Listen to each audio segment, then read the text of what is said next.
Hello everyone and welcome back to Fleet's Catch-Up Ramblings, where Fleet attempts to, again, catch up on Ramblings to the best of his ability. Now, again, last week was quite short, and this week will also be somewhat short as well, as I basically attempt to, well, like I said, I do this as an extra thing on a, Friday to try and chew through questions, but I'm basically going for about an hour-ish every week, just because that's nice and round and it gives me time to do other things on my Friday night.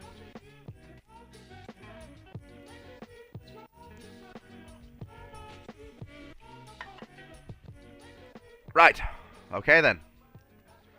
Let's go and get the Discord people in.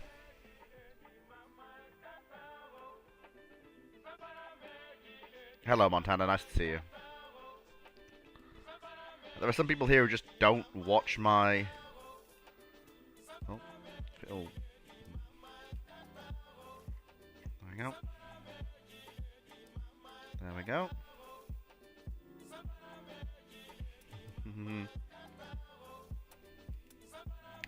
There we go, okay, and...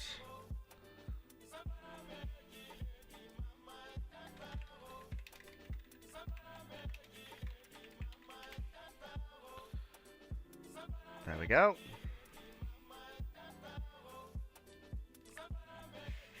There we go, so where was I?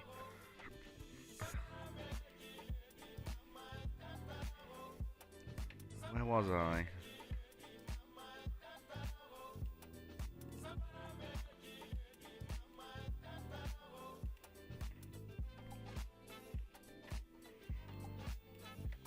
Okay, yes, okay, that's fine, thank you, shut up. So, where am I? I should have been... so, answered. So, did that. This is 4, okay, so 49, we got 2, okay, that wasn't answerable. Answered, this is 50, so answered, and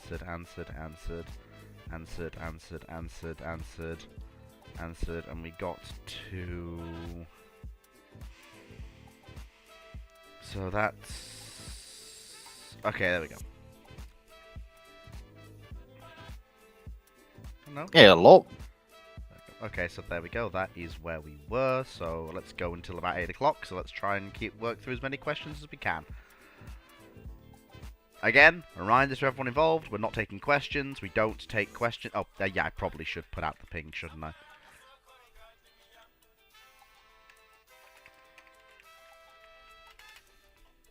If you don't remember, Wellesley, Fleet tends to do ramblings on the Friday to try and catch up on some of the questions he's missed, just because there's a lot of questions usually posed to him. And I don't like to go for too long. Like the first time I went for a while to get a head start, but now I go for about half an hour to an hour just to try and chew through. Like, as it is rapid fire. We're probably starting from Ramblings 50, I do believe. Yeah. Fleet's dream fleet for the French in the 1930s. Well, that would basically... the only things that I really need to change for the French fleet in the 1930s, honestly, is... the problem with that question is it's very wide and broad. Like, am I working in historical context? Am I, do I just get to pick and choose what's going on? There's not enough of a steer for me to answer that, because I don't know exactly what the person wants. Say, Fleet's dream fleet for the 30s within the treaty limits, Fleet's dream fleet all bets are off. You see what I'm saying, Dragon, don't you? Yeah. Team Dream Fleet, but it's only Hoge. I mean, I'm just going to answer it. No. I'm just going to answer it in the terms of the treaties. The only thing I really need for the French fleet to be what France needs is perhaps another pair of another pair of Dunkirks, and another pair of basically for France to have the yard it depends space. also how much we can mess with the treaty. Yeah. Like, no, how much can we lie? No, but basically, all I need for the French to have the Dream Fleet basically is for them to have the yards to build 4 Dunkirks and 4 Richelieus. So when they build a Dunkirk, they don't build 2, they build 4. And when they build the Richelieus, they don't build 2, they build 4. Or alternatively, build 4 Dunkirks and then 2 Richelieus and 2 carriers. I would kind of throw the Emil Batan in a slightly redesigned Emil Batan. Could be a decent way to get some light cruisers out, because 9 6-inch guns isn't bad. Honestly, the light cruisers the French have are fine. We never, and they have. Are they? Yeah, honestly, they're all right. The light cruisers before these are 20s and stuff like the Dugan Latroy. It's fine. Which, admittedly, they're at least better because they are actually twin turrets, which is good for the ships of the era. But it's honestly, they're acceptable, and I don't really feel the need to change that much. It's not like my dream fleet for France doesn't really require them having more Morning or the Discord audience as well, and the YouTube audience as well. Yeah, that doesn't really require more. Like I said, it's my dream fleet. The only thing I really need from the French to have more punch in the war is to have more capital ships. To be a peer to the Germans and the Italians, and not just be to actually be above them. Okay, answered. What if the IJN uses the dual-purpose 100mm on the Yamatos? The only thing that really changes is the Yamatos can put up more AA bang. That's about it, though. they had some ideas of doing so. They haven't. They just didn't get around to it yet, and it won't make an appreciable difference. No, not really. Honestly, they might be slightly better than the what's it called? No, Emil Batan is a cruiser, not destroyer, Wellesley. But honestly, they might be better than the 5-inch. They are better in the AA role than the 5-inch. But like 600 planes doesn't really tend to care. So why didn't the British give a once-over of Royal Sovereign and say, your problem now, you can keep it? Basically because when the Soviets returned Royal Sovereign, it was a symbolic gesture. And also, to be fair, the Royal Navy wanted it back. Yes, so they could get the scrap value from scrapping it. All I'm going to say is, Battleship armor plate is really high quality steel. Yep. Bear in mind, she's not returned until basically the 50s are nearly here. Like, she's only coming back to be scrapped. Yeah, 49. Yeah. Yeah. Question: what's its opinion of the OI and Hitakami class torpedo cruisers? Sound concept, underutilized. The OI. I'm not familiar with the OI ones, but no, OE. It's basically that Hitakami's sister ship. Oh right. An interesting idea that I don't think works as well in practice as it sounds. The problem is, it works well in practice. The problem is that the practice never fucking came around. Well, the reason why I say it's an interesting idea but doesn't work in practice is, if we go back in time, mass torpedo attacks incredibly rarely work. Well, like the German High Seas Fleet launching over 100 torpedoes at the British. There's a few other examples, but however, it's an interesting one. However, we do bear in mind it's basically one of those things where it's just a case of throwing more torpedoes into the water on an obsolete hull to benefit Japanese doctrine. Honestly, it makes sense. It's a good use of an obsolete hull, in my opinion, at least. Yeah. What if I think they actually got better use out of the other one. Sorry. What if the IJN had the Bofors 40mm? Well, like I said, I think lots of good things. Yeah, lots of we, good. we kind of answered it a while ago in 50, but this actually is in 50 as well. I know, but we answered it in a slightly different way. I want to say, or was it from earlier? But assuming they have the 40mm available, that's Japan. Japan has a medium AA gun. If Japan has a version of the 40mm that works for them, which is what I assume the question means, Japan has an actual medium AA. They have the 25mm for light. And I'm going to assume they also have production of the ammunition. Yeah, so that's what I mean. Yeah, like if they have that version of the 40mm that works for them, then their AA is more effective. Oh, massively so. Actually, you've got something in that mid-range band that is going to result in a lot more downed US aircraft and a lot more strikes being broken up as they approach, which is going to lead to a lot less Japanese ships sinking, which is going to change the Second World War drastically. What if Julius Caesar was never assassinated on the Ides of March? Would there still eventually be a second triumvirate civil war? When does the Roman Republic become the Roman Empire in this timeline? No, I don't know enough. I like Roman history. I know a friend who could probably answer this. I am not them. Nope, I don't know enough about Roman history. And also, I think that's slightly problematic, because that's a bloody huge butterfly. Yeah. It's also, the Roman Empire is inevitable. Yes. I do But think when the you get to Roman that Empire sort of yeah. blow, the Republic just didn't fucking work. Remember my alt hist? Were there any frigates still around in the RN in the 1950s? That's an unanswerable question at Yeah. this point, sadly. At the moment, yeah, I've stuck it. If Drac was commanding Sharnhorst at North Cape, what would he do? Unanswerable because Drac's not here. We're not Drac. Yeah. Best submarine class of the Second World War for the Allies. I'm sorry to say this. I love the British submarines. I love certain submarines from other powers, but I'm sorry. There's the Gato class submarine sitting over there on a massive pile of merchant tonnage and warship tonnage, going, "Hi, how you doing?" I'd say the midget subs the Ron Navy had beat it. No, Foxo, sit down. No, because because You don't get to tell her to sit. That's my job. right. Essentially, being the tiny little submarines that made the Allied distraction, I think it's double cross, work by getting false documents into Germany in a believable way. Yes, but that doesn't.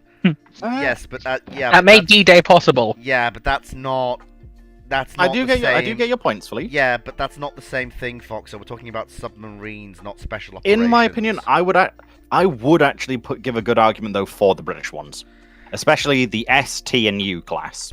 Yes, the ST and U class are great subs, but in terms of a single submarine class having broad impact, the Gatos are.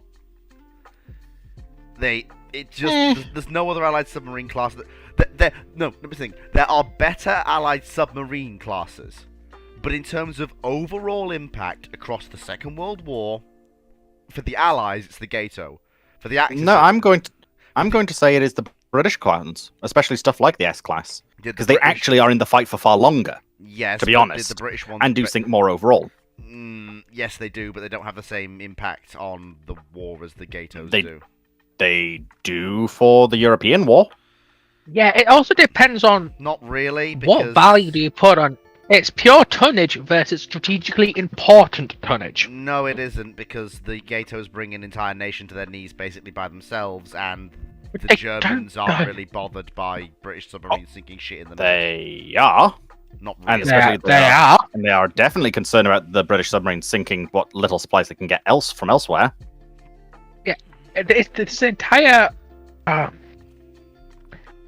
There's an entire issue of why there's less U-boats posted in Norway than there wanted to be. The German merchant marine, what remained of it, kept getting interdicted.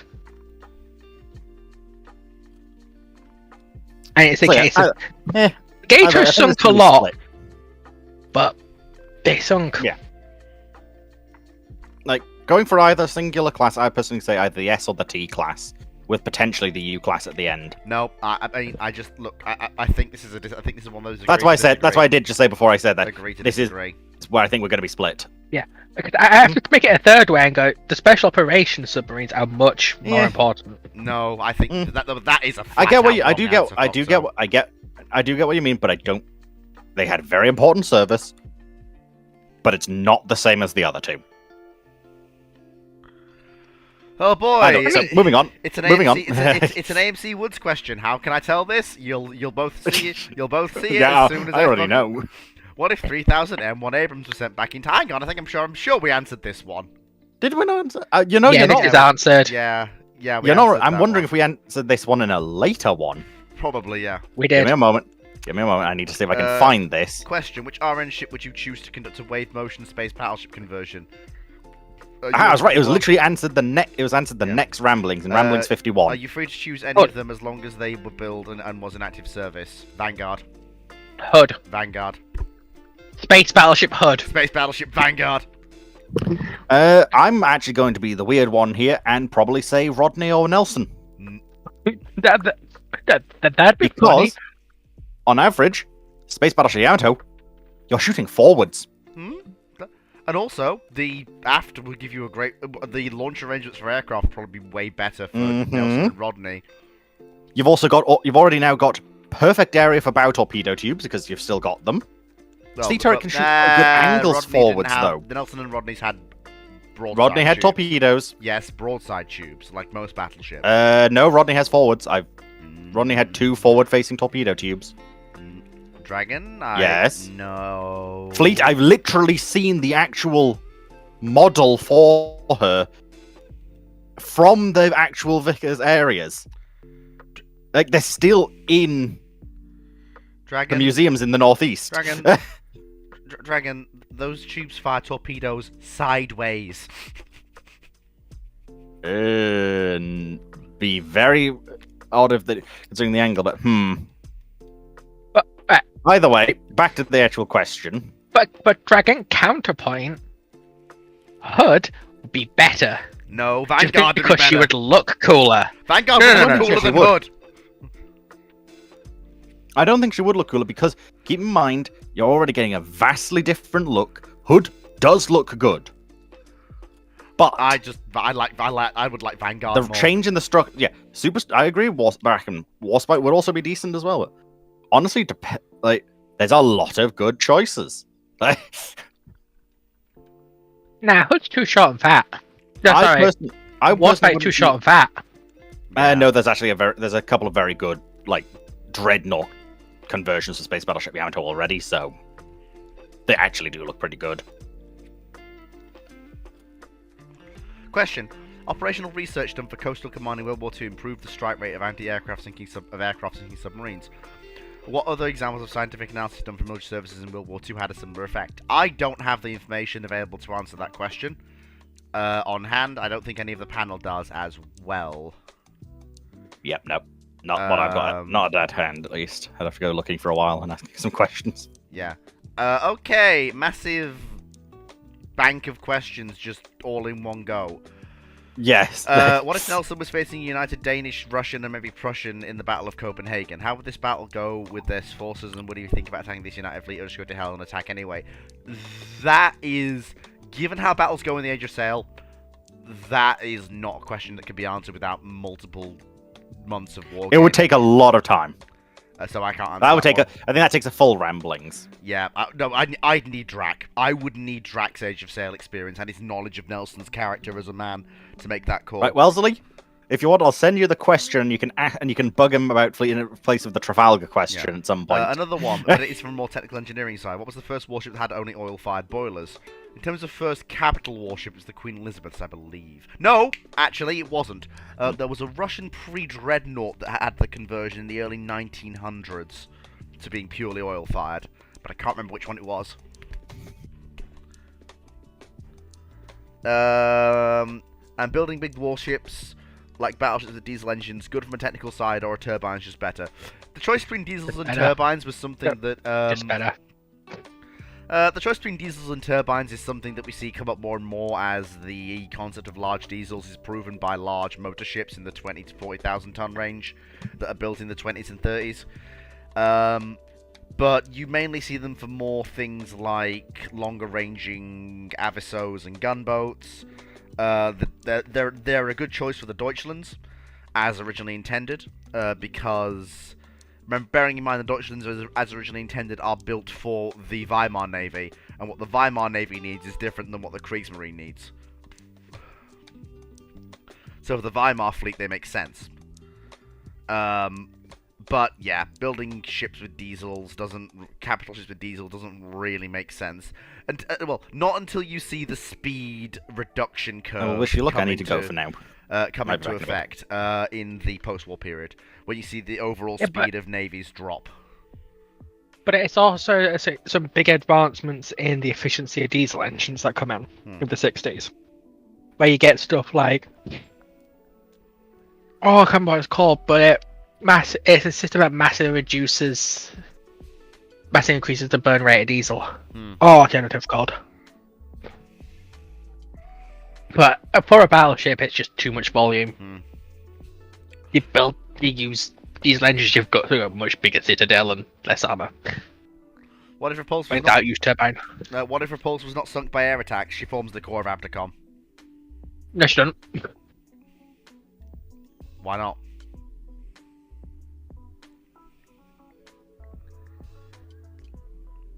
Because remember, if I remember correctly, after the second of Prince of Wales, that's when Renown starts chasing after the Scharnhorst in the South Atlantic, isn't it? No, not even remotely. Because that's late 41. No, the Scharnhorsts aren't in the South Atlantic in late 41. I'll get my time mixed up. No, the Scharnhorsts aren't anywhere in 41. The Scharnhorsts are sat in Brest getting the piss pounded out of them by the RAF.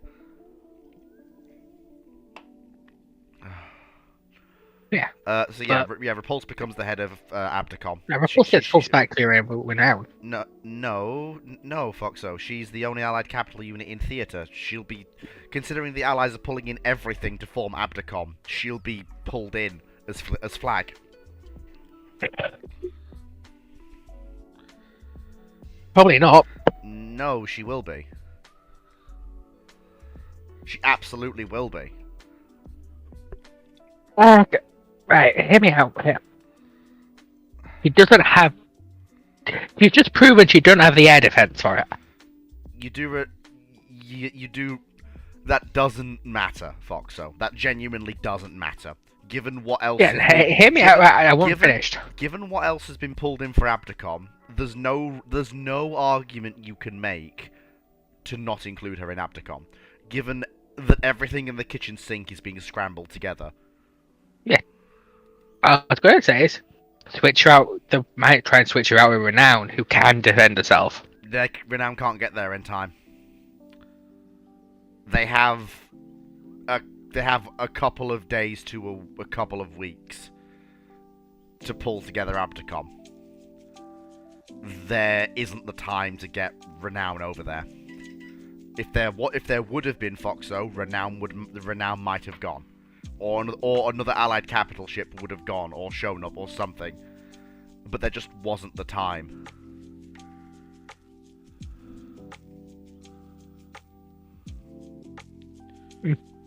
Fair.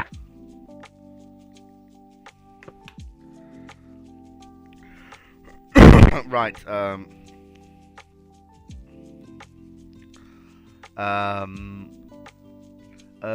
so that's not really. That next one's not really a question. How long would Ranger last in the Pacific if she was thrown into the mix? Depends what Ranger's doing.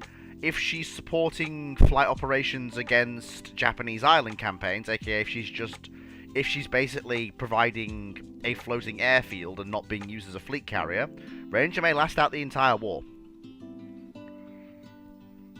If she's being used as a fleet carrier, it depends entirely on what battle she's in and if the Japanese bomb her.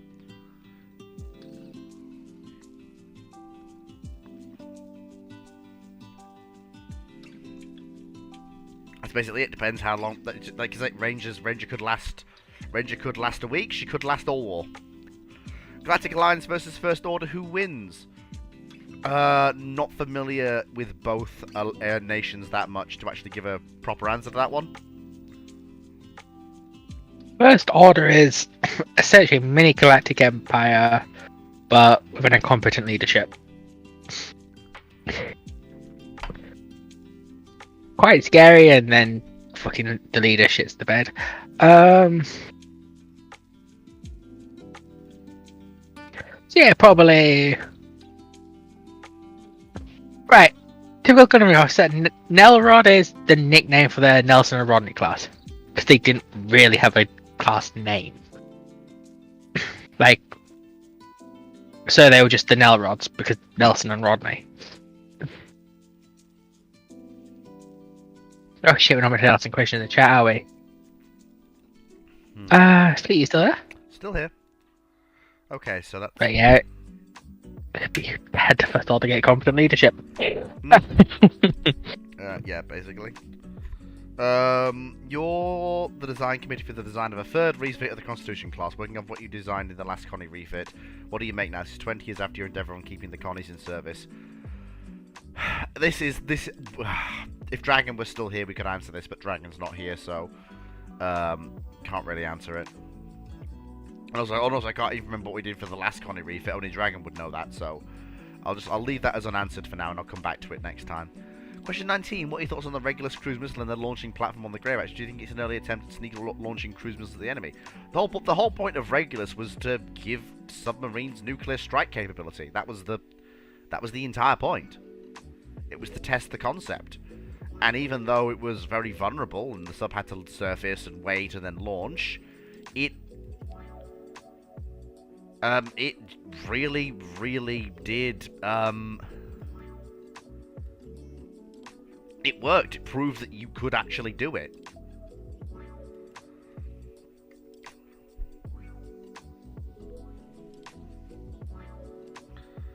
And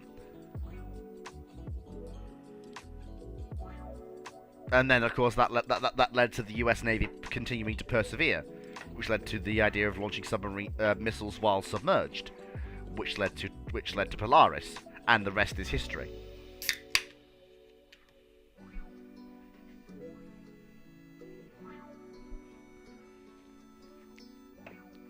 How would the Pikmin fare against an ant colony? Pikmin seem to take on things much more terrifying and larger than ants on a fairly regular basis. They'd probably do all What right. do? Pikmin. Z. It is an animal question. Yeah, Z lands into today's Australia. What happens? I don't know what Z is, so I can't answer that question. So Ramblings 51 is next. If it's a zombie, then it gets eaten by the wildlife. Question 7. Do you think Enterprise CV6's role as a night carrier is important for the US Navy carrier force? Also, do you think CV6 is the only dedicated night carrier in the war? No, CV6 is not the only dedicated night carrier in the war, because the British can just casually do night flying just any time they like with all their carriers. Yes, CV6 doing night operations is incredibly important for the post-war USN. Yeah, but she's not a special. She's only a special snowflake for the United States Navy. The British are just like, you only have one carrier that can do that. The British only have 6. Wow. They can do it. But I think 2 of the Illustriouses can't.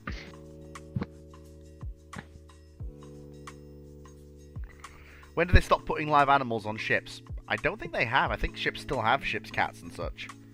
In certain navies. In certain navies. Royal Navy, they stopped in the 90s, I think. They are then. Did the French battleships have poison gas shells? I don't know. Yes. They are then.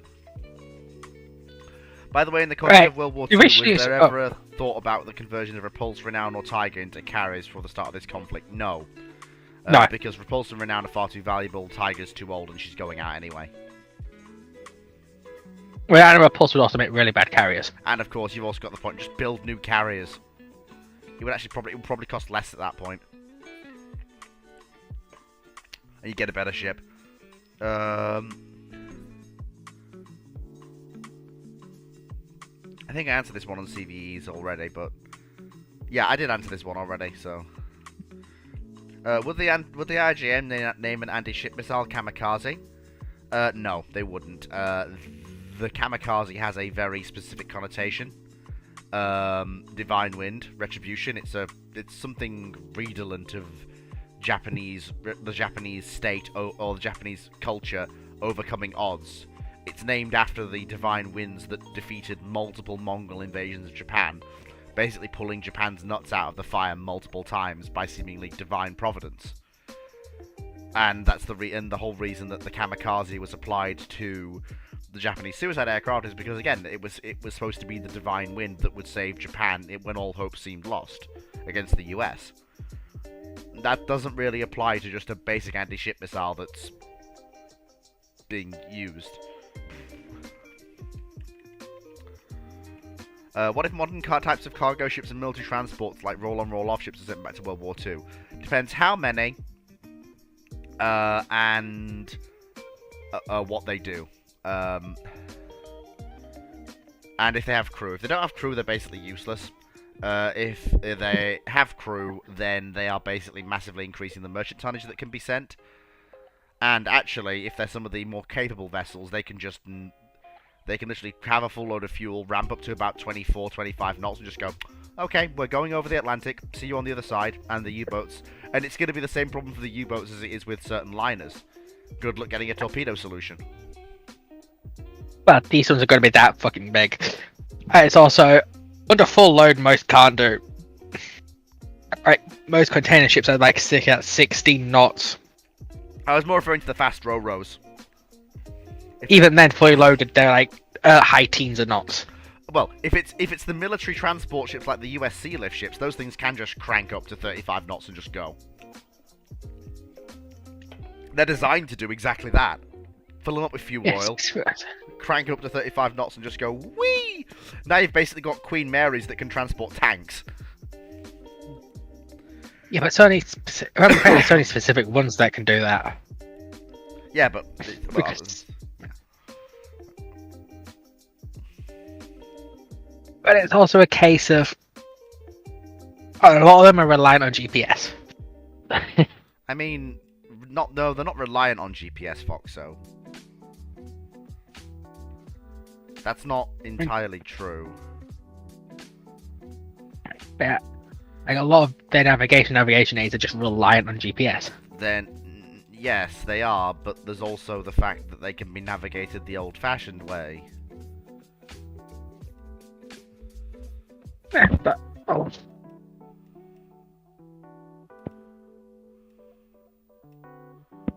I don't want to try and get one in over the large ones into a pre-dredged San Francisco without satellite guidance.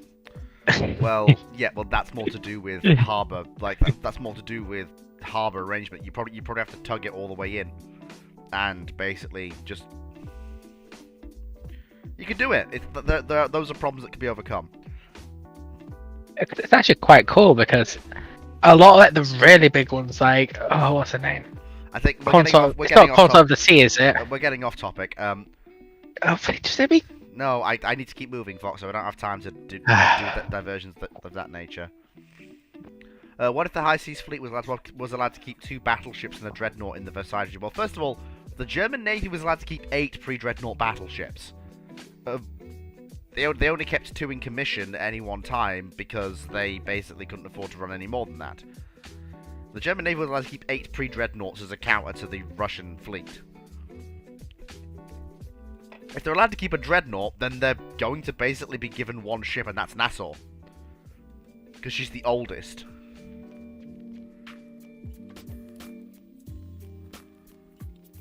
And also, Germany's broke after the First World War. Yeah, like... And not just in the government, not yeah. just in the bank account sense. Yeah. People forget, German Empire was going through a communist revolution by 1918. Yeah, and it basically was put down by lots of very angry soldiers who didn't want to see their nation basically collapse under them. Yeah, but it was still a very close run thing. Because you also have, what are those? There's a name for a bunch of divisions that essentially ended up joining the rioters, which have ended badly. But anyway, next question. Next question Did Dragon Zero ever start? is... what's the most realistic thing in World of Warships, honestly? It's a lot of the lower tier combat. A lot of the lower tier combat is close enough that the actual battle ranges are lining up actually with the in-game visual ranges, and a lot of the style of gunnery and a lot of the very aggressive close down to action style of gameplay that you see at the lower tiers is what you might expect to see in an action like that. So funny enough, like tiers 1 to 3 are what you'd roughly expect to see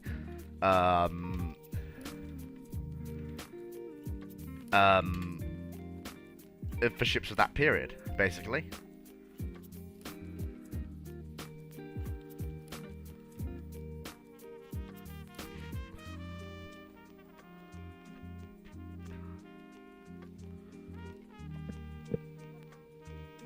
Pretty much.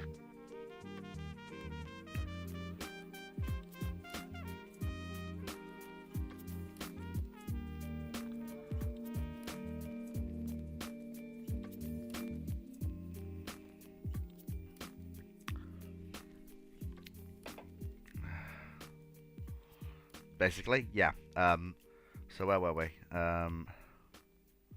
So next, What if the super planes from Ace Combat and Project Wingman are sent to the modern day real world? What effect do they have? Depends entirely on what they do when they get here. Are they divvied out? Are the Ace pilots already in them? Are they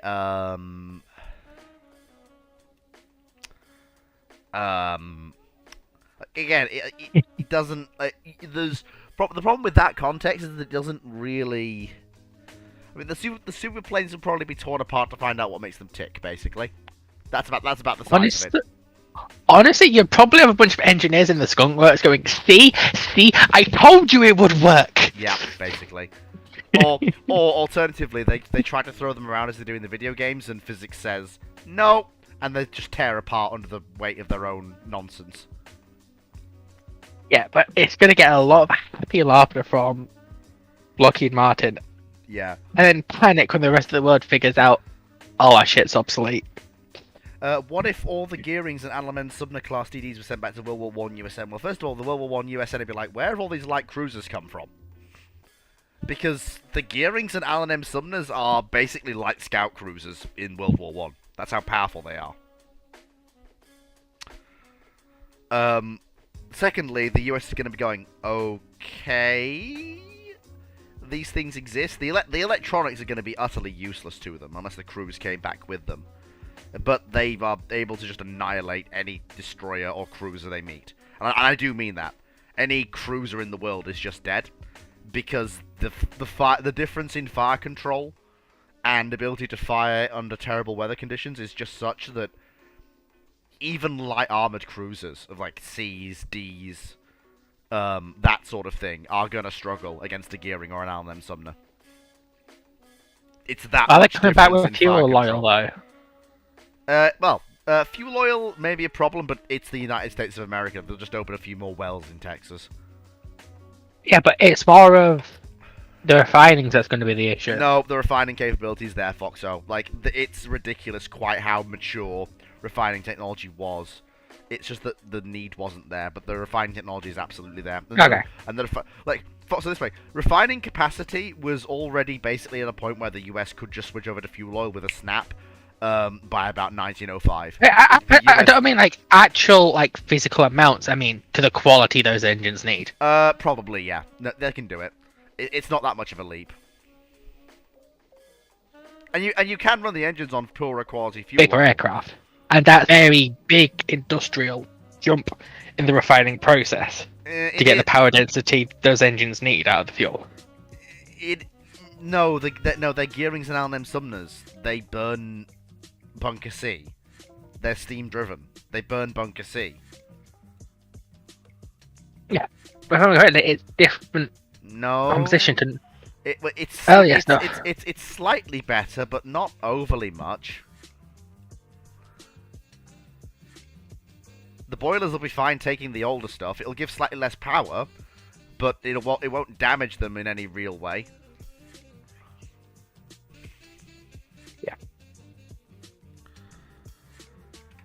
Let's put yourself as the lead designer who is in charge of the refit of the British battleships. How do you modernise the Nelson class? What would you change, add, and so on? I can't really do more with the Nelsons than what was actually done with them. Basically, the reason I say this is because they are the most powerful units in the Royal Navy. And you can't really afford to do anything more than what was done with them, because anything more than that takes them off the front line for far longer than is actually acceptable.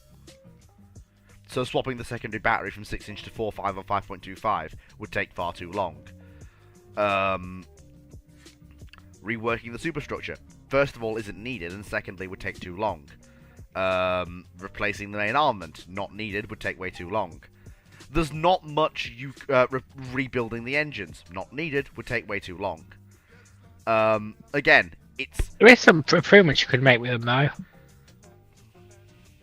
That again, but those are mostly hindsight. Yeah. Because if you want more about it, go watch Clark's video on how fast Nelson actually went. You mean Drax video, right? Sorry, Drax. I get mixed up. Because you end up finding out there's a lot of design flaws with those engines. They didn't realize until they pushed them. were fixed after in Rodney's refit historically. So if you could get that earlier, you might help them. But that is about it. What if Hood rose from the depths and fought in Vietnam? This question confuses me. Because it's a... Like, Hood rising from the depths is one thing, but why is she fighting in Vietnam, a conflict in which Britain isn't even involved with, the crew would know nothing about, and is so far away from where... Wait. We had very different interpretations of that question. Because when it said Hood, I just thought of the Admiral Hood. Yeah, Going back to the village to fight in Vietnam. yeah. Which would have been horrifying. Our Admiral Hood. You did clarify Admiral Hood. Well, that changes things, doesn't it? Like, I have no idea who that is. Alright, let's see. Admiral I am a Hood. ship historian, not a person historian. There's a reason why I like to have Drac or Clark on hand for discussing people, because I know jack shit about Samuel people. Hood, also known as First Viscount Hood. It's one of the most important officers in Royal Navy history. Okay, doesn't change what I still said. Famous for the Battle of Chesapeake Bay Again, Foxel. and beating the shit out of the French. Honestly, he's from the American Revolution. He's probably joining the North to fight the French, if the French are still in Vietnam, because Or the North to fight the Americans. yeah. In that case, the North has quite the scary commander once he's figured it out. Because he's one of the big pioneer of what you'd think of as Age of Sail canon doctrine and canon usage. Which, and his whole massive reform of Royal Navy gunnery. So yeah, quite an important guy. Probably makes North Vietnam more terrifying. Next question.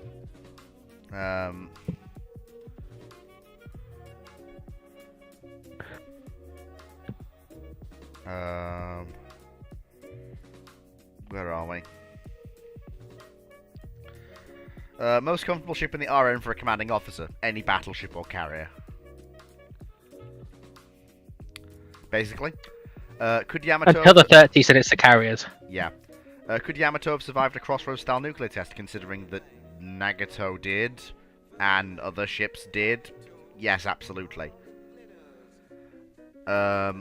Question, which Ramblings regular has the most hilarious, insane questions? Not answering that one, because I value my regulars to come whenever they like, and not be shamed for answering questions. Probably me. Which warp effect looked best in Star Trek? That has to be the Next Generation and Deep Space Nine one.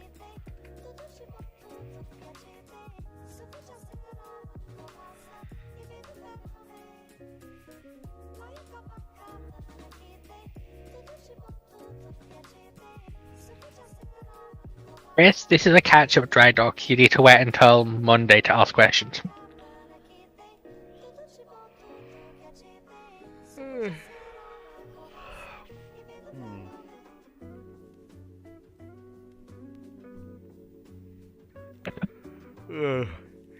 Next question. Right, this will be the last question.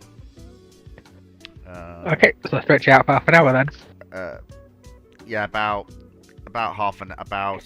45 minutes, give or take. I'm going to pick a nice, easy one. Would angled deck carriers have an effect in World War II? No. Not really. You don't really need them. They don't really offer any benefits to sortie recovery rates, given the aircraft operating and the style of strike packages being used. They actively hurt sortie rates. Yep. Because unlike a jet fighter, most props do not like taking off in crosswinds. Angled flight decks give you crosswinds.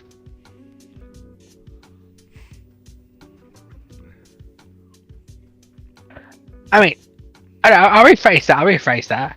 Prop fighters can take off in crosswinds. It just massively increases accident rates. And you don't want to it. Yeah, you also need tricycles and jets. Tricycles. Tricycle landing gear. Yeah, tricycle landing gear and jet aircraft. No. Fleet. You put little Timmy on a tricycle, then catch bullets. No.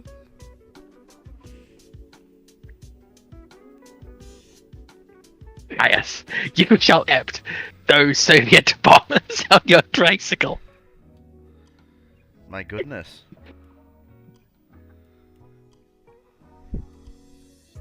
Right, and with that, Yeah. we are